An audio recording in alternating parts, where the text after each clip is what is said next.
Ms. Oyer, I understand the Deputy Attorney General tried to send armed marshals to your home at night to deliver a clear message not to speak to us at today's hearing.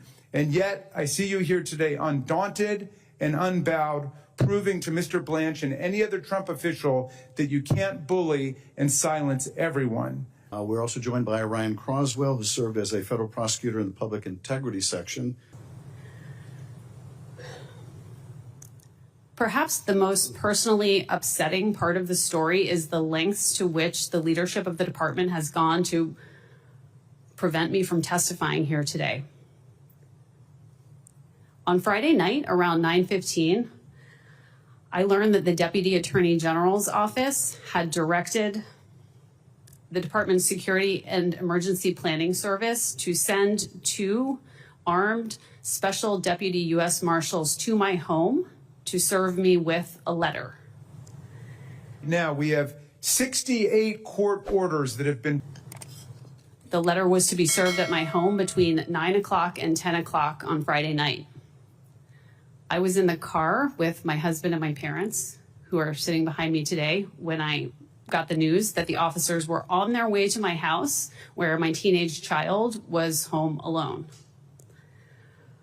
Fortunately, due to the grace of a very decent person who understood how upsetting this would be to my family, I was able to confirm receipt of the letter to an email address, and the deputies were called off.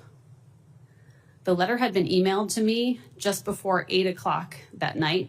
Where we were used to seeing a world that was ever increasing in its freedoms. The letter was a warning to me about the risks of testifying here today. But I am here because I will not be bullied into concealing the ongoing corruption and abuse of power at the Department of Justice.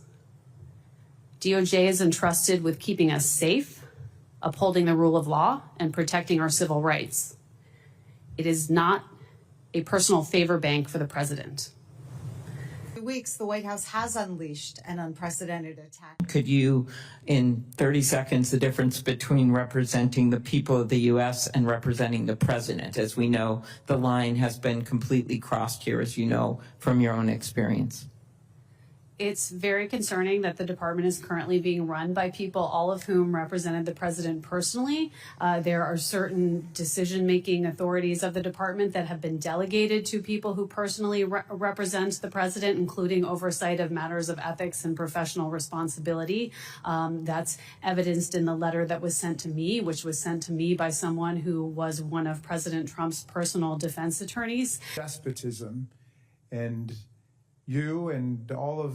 This is a way of stripping away any of the safeguards against the tremendous powers of the Department of Justice. The administration is currently attacking the safeguards within the department, as well as the safeguards external to the department, like the defense bar, that play a vital role in pushing Which Ms. back. Cohen is well aware of. Yes. Yes. So it's sort of a multi-pronged attack on the rule of law, and that has real consequences for real people, including things like individuals being deported mistakenly or individuals being swept up in immigration raids who happen to actually be U.S. citizens. It's very, very concerning. And thank you, Mr. Chairman. All of the rest of us have to ask ourselves, looking back at the McCarthy era, what would we have done? What would we have done